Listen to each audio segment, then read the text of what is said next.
नमस्कार, जय हिंद विद्यार्थी मित्रांनो। एसएससी जीडी भरती 2024 तर्फा टोटल ज्या एसएससी जीडी भरतीच्या यावर्षी जागा झालेल्या आहे 46,000 जागा या ठिकाणी झालेल्या आणि 26,000 अगोदर ज्या या ठिकाणी जागा निघाल्या होत्या आणि यामध्ये जे आहे 20,000 प्लस जागा या ठिकाणी वाढलेल्या आहेत। तर आता एसएससी जीडी भरतीमध्ये टोटल या ठिकाणी 46,000 प्लस जागा झालेल्या आहे आणि यावर्षी एसएससी जीडी भरतीचा कट ऑफ किती लागणार आहे कॅटेगरीनुसार, एससी कॅटेगरीचा कट ऑफ किती लागणार आहे, एसटी कॅटेगरीचा कट ऑफ किती लागणार आहे, ओबीसी कॅटेगरीचा कट ऑफ किती लागणार आहे, ईडब्ल्यूएस कॅटेगरीचा कट ऑफ किती लागणार आहे, ओपन कॅटेगरीचा कट ऑफ किती लागणार आहे, 160 पैकी महिला उमेदवारांचा कट ऑफ किती लागणार आहे, त्याचबरोबर पुरुष उमेदवारांचा कट ऑफ किती लागणार आहे आणि सेफ झोन किती असणार आहे, फायनल सिलेक्शन साठी आपल्याला या ठिकाणी किती मार्क्स या ठिकाणी असले पाहिजे जेणेकरून आपल्या या ठिकाणी फायनल सिलेक्शन होणार आहे।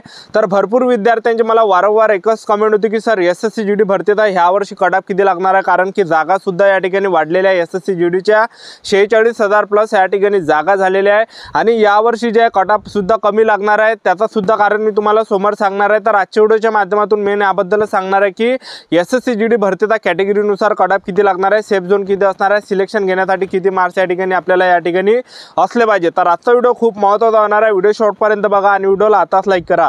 नमस्कार विद्यार्थी मित्रांनो, माझी नोकरी कॉर्नर यूट्यूब चॅनलवर मी गोपाल खळे तुमचं सर्वांचं सहर्ष स्वागत करतो। तर मित्रांनो, व्हिडिओचा थंबनेल बघून तुमच्या लक्षात आलं असेल की आपला व्हिडिओ कोणत्या टॉपिकवर होणार आहे। व्हिडिओ सुरू करण्याच्या आधी आपल्या यूट्यूब चॅनलला सबस्क्राइब करा जेणेकरून प्रत्येक भरतीचे अपडेट तुमच्यापर्यंत सर्वात आधी पोहोचेल आणि जास्त करून एसएससी जीडी भरतीच्या रिलेटेड जास्त व्हिडिओ आपल्या चॅनलवर अपलोड करत असतो। तर पहा विद्यार्थी मित्रांनो, यावर्षी एसएससी जीडी भरतीचा जो कट ऑफ आहे हा कमी लागणार आहे, कारण की यावर्षी ज्या जागा ज्या विद्यार्थी मित्रांनो वाढलेल्या आहे टोटल 46,000 प्लस जागा झालेल्या आहे। ठीक आहे, तर आपलं फिजिकलची तयारी तुम्ही या ठिकाणी चालू द्या। 5 किलोमीटर रनिंग झालं, त्याचबरोबर 1600 मीटर रनिंग झालं।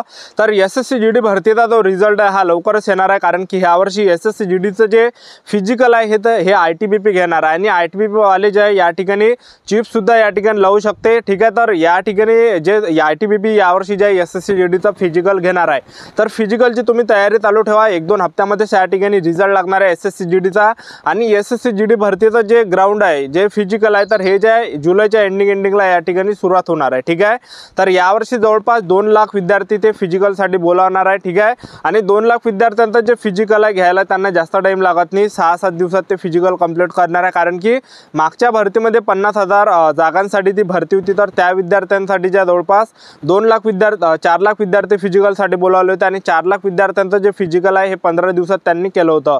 तर जास्त टाइम या ठिकाणी लागत नाही फिजिकल घ्यायला त्यांना। ठीक आहे, तर आपापल्या तयारीमध्ये तुम्ही या ठिकाणी लागून जा। ठीक आहे, तर यावर्षी एसएससी जीडी भरतीचा जो कट ऑफ आहे कमी लागणार आहे, त्याचं कारण मी तुम्हाला सर्वात आधी सांगून देतो की पहा यावर्षी काय आहे की जागा यावर्षी जास्त आहे मेन म्हणजे। ठीक आहे, आणि ह्या वर्षी जे जास्त विद्यार्थ्यांचं म्हणजे ह्या वर्षी जास्त म्हणजे 18 ते 23 वर्षापर्यंत ह्या वर्षी वयोमर्यादा होती। ठीक आहे, एसटीला 5 वर्ष सूट होती। ठीक आहे, आणि ओबीसी कॅटेगरीला 3 वर्ष सूट आहे।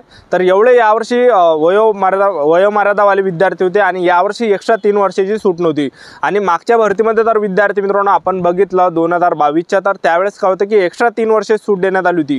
तशी 18 ते 23 वर्ष तो वयोमर्यादा आहे एसएससी जीडी भरतीमध्ये। एससी एसटीला 5 वर्ष सूट, ओबीसी कॅटेगरीला 3 वर्ष सूट आणि आणखीन त्यामध्ये 3 वर्षाची सूट मागच्या भरतीमध्ये देण्यात आली होती, तरी सुद्धा जास्त कट ऑफ लागला नव्हता। तर या ठिकाणी जर आपण बघितलं मागच्या वर्षीच्या कट ऑफमध्ये ज्या या ठिकाणी जास्त कट ऑफ नाही लागला होता मागच्या वर्षीचा जवळपास ज्यांना 100 जरी मार्क्स होते 90 जरी मार्क्स होते त्या विद्यार्थ्यांचं सिलेक्शन झालं होतं 2022च्या भरतीमध्ये। आणि मागच्या भरतीमध्ये जर आपण बघितलं तर टोटल जवळपास 54 लाख विद्यार्थ्यांनी फॉर्म भरले होते आणि ह्यावेळेस जर आपण बघितलं तर जवळपास 45-46 लाख विद्यार्थ्यांनी फॉर्म भरले, कारण की ह्या वर्षी काय झालं की सर्व्हर डाऊन होतं एसएससी जीडीचं, त्यामुळे भरपूर विद्यार्थ्यांना फॉर्म भरता आला नाही। तर हे सुद्धा कारण आहे या ठिकाणी की एसएससी जीडी भरतीचा कट ऑफ कमी जाण्याचं। त्याचबरोबर यावर्षी एक्स्ट्रा 3 वर्षाची सूट नव्हती, हे सुद्धा या ठिकाणी कारण आहे की एसएससी जीडीचा कट ऑफ कमी लागण्याचं। त्याचबरोबर तिसरं जे कारण आपण या ठिकाणी बघितलं तर यावर्षी काय की सर्वात जास्त नवीन विद्यार्थ्यांनी ह्या वर्षी फॉर्म भरलेला आहे। तर जे पण विद्यार्थी नवीन असते तर त्यांचा जास्त अभ्यास नसते, ते फक्त भरती पाहायसाठी येत असते की बा पेपर कसा असते, भरती कशा प्रकारे असते। ठीक आहे, तर ज्यांची पहिली भरती असते त्यांची एवढी तयारी नसते, एक लक्षात ठेवा। तर यावर्षी सर्वात जास्त ज्या पहिली भरती देणारे जास्त विद्यार्थी यावर्षी आहे। ठीक आहे, तर मागच्या भरतीमध्ये जर आपण या ठिकाणी बघितलं तर मागच्या वर्षी सुद्धा म्हणजे जास्त विद्यार्थी या ठिकाणी नवीन नव्हते, पण यावर्षी जास्त विद्यार्थी नवीन होते। तर हे सुद्धा कारण आहे। आणि यावर्षी आपण कट ऑफचा जर विचार केला निगेटिव्ह मार्किंगचा तर यावर्षी निगेटिव्ह मार्किंग म्हणजे जास्त या ठिकाणी होती, एक लक्षात ठेवा। आणि मागच्या भरतीमध्ये निगेटिव्ह मार्किंग कमी होती, तर ह्या कारणाने सुद्धा थोडा वाढू शकतो कट ऑफ। 1/8 एवढी यावर्षी निगेटिव्ह होती आणि मागच्या भरतीमध्ये 4 एवढी 0.25 एवढी निगेटिव्ह मार्किंग होती, ठीक आहे। आणि SSC GD भरतीमध्ये काय की ह्या वर्षी काय झालं विद्यार्थी मित्रांनो की यावर्षी पेपर थोडा इझी होता, कारण की तेच प्रश्न रिपीट होता काही काही, ठीक आहे। आणि मागच्या भरतीचा जो पेपर होता एकदम कठीण होता, फक्त फरक एवढा इथूनच या ठिकाणी कट ऑफ थोडासा वाढू शकतो आणि बाकी 3-4 कारणांनी थोडा कट ऑफ कमी जाऊ शकतो, ठीक आहे। तर जास्त सुद्धा यावर्षी कट ऑफ जाणार नाही। तर ह्या वर्षी पेपर सुद्धा या ठिकाणी इझी होता 2023चा, ठीक आहे। आणि मागच्या भरतीचा जो पेपर होता हा एकदम जे विद्यार्थी मित्रांनो हार्ड होता, ठीक आहे। आणि ह्या वर्षी काय होतं की ह्या वर्षी मराठीमध्ये पेपर होता, त्यामुळे भरपूर विद्यार्थ्यांना तो पेपर समजलेला आहे, ठीक आहे।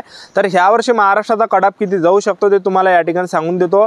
तर पहा, तुम्ही जर ST कॅटेगरीचे असाल तर ST कॅटेगरीचा जो कट ऑफ या ठिकाणी लागणार आहे पुरुष उमेदवारांचा हा 85 पर्यंत लागणार आहे आणि महिला उमेदवार जर तुम्ही ST कॅटेगरीचे असाल तर महिला उमेदवारांचा जो कट ऑफ 80 पर्यंत जाणार आहे। त्याचबरोबर तुम्ही SC कॅटेगरीचे पुरुष उमेदवार जर असाल तर SC कॅटेगरीच्या पुरुष उमेदवारांचा जो कट ऑफ आहे हा 95 पर्यंत लागणार आहे आणि महिला उमेदवार जर तुम्ही या ठिकाणी SC कॅटेगरीचे असाल तर 87 पर्यंत या ठिकाणी महिला उमेदवारांचा SC कॅटेगरीचा कट ऑफ लागणार आहे, ठीक आहे। 85-87 जरी असेल तर फायनल सिलेक्शन तुमचं या ठिकाणी होऊ शकते।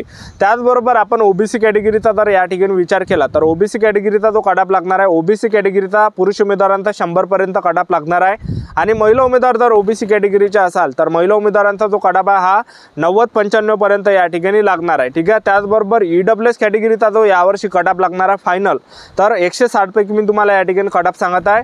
तर EWS कॅटेगरीचा 160 पैकी जो कट ऑफ लागणार आहे तर हा जवळपास या ठिकाणी लागू शकतो पुरुष उमेदवारांचा 87 पर्यंत किंवा 88 पर्यंत या ठिकाणी लागू शकतो पुरुष उमेदवारांचा आणि महिला उमेदवारांचा 85 ते 80 पर्यंत एवढा लागू शकतो।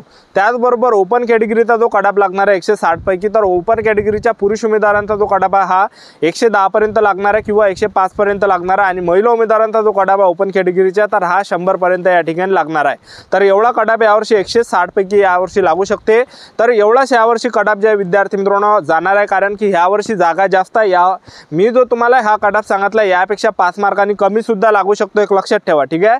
तर यापेक्षा जास्त या ठिकाणी कट ऑफ महाराष्ट्राचा जाणार नाही, एवढाच कट ऑफ यावर्षी लागणार आहे। यापेक्षा मी जो तुम्हाला कट ऑफ सांगितला 5 मार्कांनी एक तर कमी सुद्धा लागू शकतो, ठीक आहे। तर ज्या विद्यार्थ्यांना कमी सुद्धा मार्क्स असेल तरी सुद्धा तुम्ही फिजिकलची तयारी चालू ठेवा। तर महाराष्ट्राचा कट ऑफ जास्त लागत नाही, एक लक्षात ठेवा। हिंदी स्टेटचा जो कट ऑफ आहे हा सर्वात जास्त लागतो, ठीक आहे। जसं उत्तर प्रदेश झालं, मध्य प्रदेश झालं, बिहार झालं, त्याचबरोबर छत्तीसगड झालं, त्याचबरोबर राजस्थान झालं, हरियाणा झालं, दिल्ली झालं। तर जे हिंदी स्टेट आहे तर हिंदी स्टेटचा जो कट ऑफ आहे हा एकदम हाय जातो, कारण की हिंदी स्टेटमध्ये हिंदी व्याकरण त्यामध्ये मेन आहे की हिंदी व्याकरण त्यांना समजून जाते, जे हिंदी स्टेटचे विद्यार्थी आहेत त्यांना, ठीक आहे। आता आपण महाराष्ट्रीयन आहे, महाराष्ट्राच्या विद्यार्थ्यांना जास्त हिंदी व्याकरण कळत नाही, एक लक्षात ठेवा, कारण की ते तिकडल्या भाषेतलंच ते हिंदी व्याकरण आहे, ठीक आहे। तर हिंदी स्टेटचा जो कट ऑफ आहे ह्या कारणानंच तिकडे वाढतो, कारण की तिकडे सर्वात जास्त हिंदी भाषा बोलली जाते आणि पेपरसुद्धा हिंदीमध्ये असतो। तर त्यांना तो संपूर्ण समजून जाते, कारण की तिकडले विद्यार्थी पोलीस भरतीची सुद्धा तयारी करते आणि SSC GD भरतीची सुद्धा तयारी करते, ठीक आहे। तर त्यामुळे त्यांना ते अवघड जात नाही। तर हिंदी स्टेटचाच कट ऑफ या ठिकाणी जास्त जाणार आहे, 100च्या वरतं, 120च्या वरतं, ठीक आहे। तर तुम्हाला जर एवढे मार्क्स असेल तर एवढाच विद्यार्थी मित्रांनो सेफ झोन आहे। मी जो तुम्हाला या ठिकाणी कट ऑफ सांगितला एवढे जर तुम्हाला मार्क्स असेल तर तुम्हाला ह्या पोस्ट भेटू शकते, BSF सुद्धा तुम्हाला भेटू शकते, CRPF सुद्धा भेटू शकते, ITBP सुद्धा भेटू शकते आणि आसाम रायफल सुद्धा भेटू शकते। या 4 पोस्टपैकी तुम्हाला कोणतीही एक पोस्ट भेटू शकते, एवढे जर तुम्हाला या ठिकाणी मार्क्स असेल तर, ठीक आहे। आणि एवढाच यावर्षी कट ऑफ लागणार आहे आणि ज्या विद्यार्थ्यांना कमी सुद्धा मार्क्स असेल मी तुम्हाला या ठिकाणी असं नाही म्हणत की बा तुम्हाला 70-80 मार्क्स जरी असेल तरी सुद्धा तुम्ही फिजिकलची तयारी तुम्ही चालू द्या, ठीक आहे। जास्त यावर्षी महाराष्ट्राचा कट ऑफ लागणार नाही, एवढाच या ठिकाणी 160 पैकी कट ऑफ लागणार आहे। तर ज्या पण विद्यार्थ्यांना 160 पैकी एवढे मार्क्स असेल तर 5 किलोमीटर रनिंगची तयारी तुम्ही या ठिकाणी जबरदस्त चालू ठेवा, कारण की तुम्हाला 24 मिनिटांमध्ये 5 किलोमीटर जर तुम्ही आले तर ग्राउंड क्वालिफाय तुम्ही या ठिकाणी असणार आहे, तुमचं या ठिकाणी सिलेक्शन होणार आहे। जर समजा तुम्ही 24 मिनिटाच्या अंदर आले तर ग्राउंड झाल्यानंतर तुमचं मेडिकल असणार आहे, मेडिकल झाल्यानंतर फायनल सिलेक्शन तुमचं होणार आहे। तर अशी जी SSC GDची पुढची प्रोसेस आहे, ठीक आहे। तर एवढाच यावर्षी महाराष्ट्राचा कट ऑफ लागणार आहे। तर आपले YouTube चॅनल सबस्क्राइब करून ठेवा, SSC GD भरतीबद्दल वेळोवेळी अपडेट मी तुम्हाला देत राहणार आहे। तर ही होती संपूर्ण महत्त्वाची माहिती। तर आजच्यासाठी इथंच थांबतो, भेटूया नेक्स्ट व्हिडिओमध्ये। जय हिंद, जय भारत।